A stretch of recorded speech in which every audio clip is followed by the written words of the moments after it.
Good morning, beautiful people. So, 2 weeks ago on this segment, I brought up the topic of ageism in the workplace. And wow, I received a ton of feedback and interest on this topic. I don't think I realized how much it impacted both older and younger workers, but I'm not an expert. So, even though I'm old, and definitely not what Danielle told me, but I did want to bring an expert on the show to talk about it. So it's my pleasure to bring on Maureen Clo, who is the host of It Gets Early, or as I like to call her, Tropical Storm Mo. How's it going, Maureen? It's going great. How are you? Good. This is a new segment on HR Weather, and we're testing how this is going to go. And you're the very special first guest on it. I So, love being a guinea pig. I'm into it. I love it. So, Maureen, when did you realize that you were old in the workplace? Yeah. So I was called a dino at age 37 at my Oh, tech job. And I was like, what? And then I looked around the room and I was like, wait a second. This guy is like actually kind of not wrong.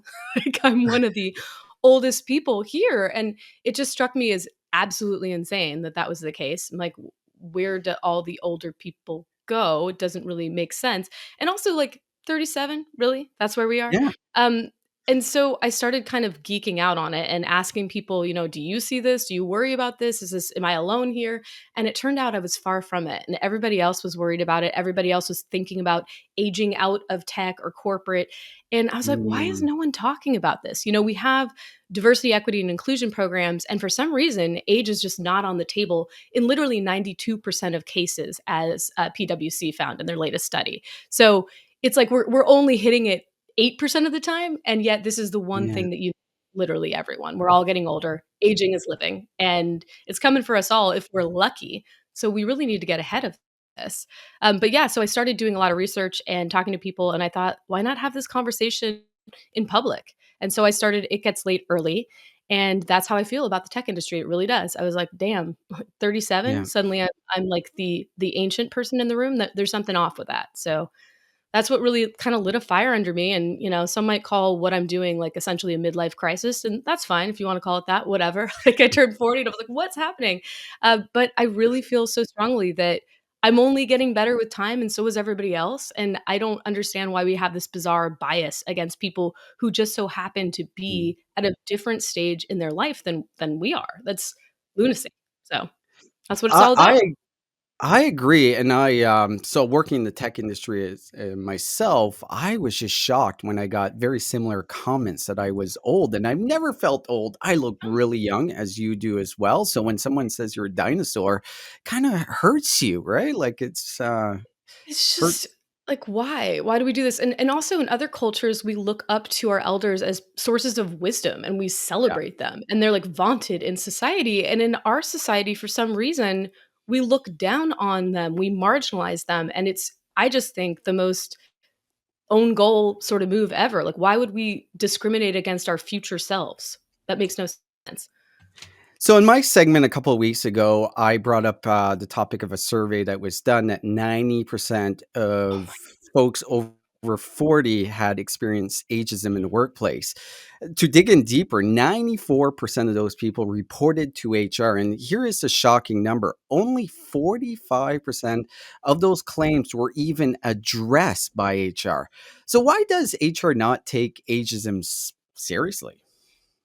That survey boiled my blood, blew my Did it? mind, Yeah. all of the things. I was like, I mean, if we can't count on HR to step up and advocate for everybody in equitable hiring, like who can we, right? And so Yeah. and the sad part is it's so ingrained in our culture that it's not even people in HR's fault, right? Because one out of two of us are ageist according to the World Health Organization. Mm. And I think half those people are lying because we're all fed these ageist stereotypes and all these messages from a young age. Like kids as young as 4 spout off harmful ageist stereotypes. So it's the thing. Like my own kids are like, "Hey, mom, you're old." And I'm like, "What? Like, who told you that? I didn't tell you this." So it's all extremely entrenched in our society. So I don't want to point fingers per se, but like we do really have to start having a conversation. And I think part of the problem is none of us really think we're going to get old. Like I know I kind of always thought getting older was something that like happened to other people and that I was forever Yeah. 20. or something. Like, it's a really weird cognitive dissonance, and we just can't envision ourselves getting older, and then it hits you out of nowhere. So, I think that's part of the problem. It's just a cultural thing, and we need to Mm. create awareness that this is literally illegal. Like, we cannot discriminate on the basis of age over people against people over age 40. Sadly, our laws do not protect anyone under age 40, and ageism can impact the young as well, and in fact has in many, many cases. So it's but it's something that I think people literally just don't know is wrong. So we have to start Mm. there with very basic education. So that's where I would say we should begin, and we're pretty far behind where I think we need to be. Mm. Kids are very humbling because my 9-year-old said that I was born in the 1900s. So for anyone listening, Mm. never Oh my say that to any Gen X boomer born in the 1900s. But like talking about a little bit more in depth about companies and how they're looking at age. And there was a recent post that you put out that basically asked for the year they graduate. So first of all, that's a big no no. You should never answer that question. But the most interesting part is when it was a drop down menu and the latest date you could choose was 1990, which basically, if you calculate, that would be 57. So anyone above 57 could not apply for a job there.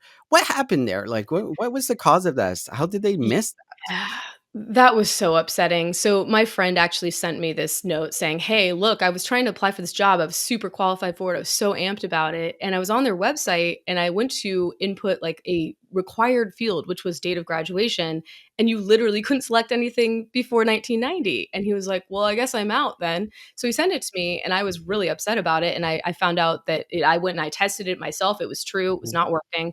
And so I made a post about it and was like, look, this is what older job seekers are encountering in this market. Like the job market, as if it's not already tough enough, right? Like, look at this. So I posted it and, people came out of the woodwork saying, I see this all the time. I see it all the time. And certainly I've seen a lot of those like, voluntary age, demographic survey data things that are not attached to your resume, which I am of the opinion like I never trust those things, so I would never fill it out anyway. But this was like literally a required field.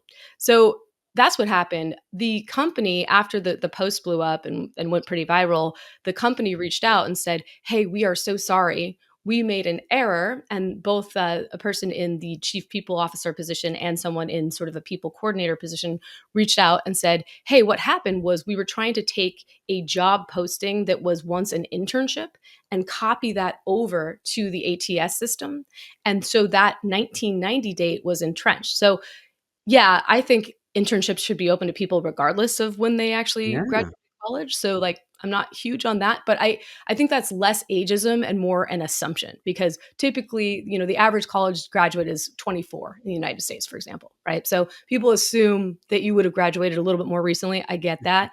Anyway, that's neither here nor there, but so they had copied it over incorrectly, and so thereby, anyone who was trying to apply to this, like, product role, this corporate product role, was unable to do so if they wanted to actually tell the truth about when they graduated from school, right? So that's what happened. They apologized, they changed it, they removed the requirement for people to add their graduation date, which I thought was positive. They also, and this was telling for me, in their DEIB statement on their website, they Yes. were missing age. And I was like, ooh, that's not a good look. So that they also updated, which I was pleased about. But I'd love to see when companies have these mistakes and whatnot and are called out on a public platform, they have the opportunity to learn from it and to do more and to really double down on their commitment to age inclusion. And so I wish these companies, all of them, would really actually take that opportunity in a more meaningful way because people keep messaging me, are you sure they actually care or did they just get caught? And I like to, I'm an optimist and I like to believe they really mean it and their story did make sense to me. So, and they were very vocal about how sorry they were about it and whatnot. So I like to believe them in good faith, but other people don't. And so I feel like we should do more on these in these situations when they arise and really address it more head on. I agree. Let's give them the benefit of the doubt, but Right? let's Why talk not? about Be nice. apologizing because you went viral recently when you called out probably one of the best known companies in this industry, Indeed, that put out an Mhm. article that basically, with different age demographics, basically saying anyone over 55 is in decline. That was a shocker, right? Because if you think I worked at Indeed, and if you think about diversity, equity, inclusion, Indeed was definitely a leader for any company that I've worked with. So I was shocked to see this. What happened there? Like, how did they screw that up? Yeah, and that was far worse than the thing that I just described in the sense that this is Yeah. the number 1 job site in the world. Like, this is a leader, and they should know better. They had this career guide that was published for over a year on their website. They actually penned this piece, or AI did, maybe.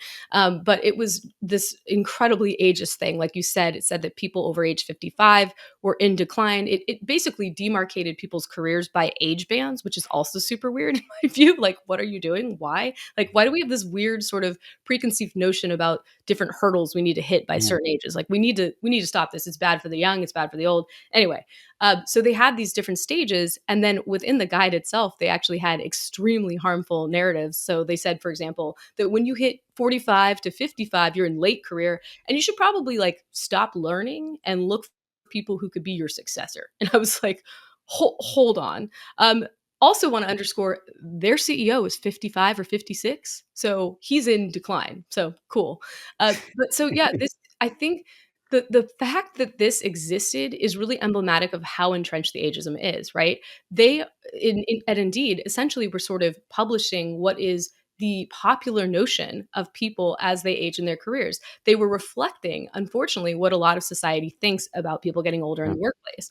And so I actually oddly am sort of grateful to Indeed for publishing this complete drivel because it allowed us to have this public conversation and get this out in the open because it was so incredibly harmful. Now, they did apologize. They took it down. The CMO actually spoke publicly on the post as well, and so they addressed it, which was nice. But again, I'd like to see them go a step further. They were invited to come on my show.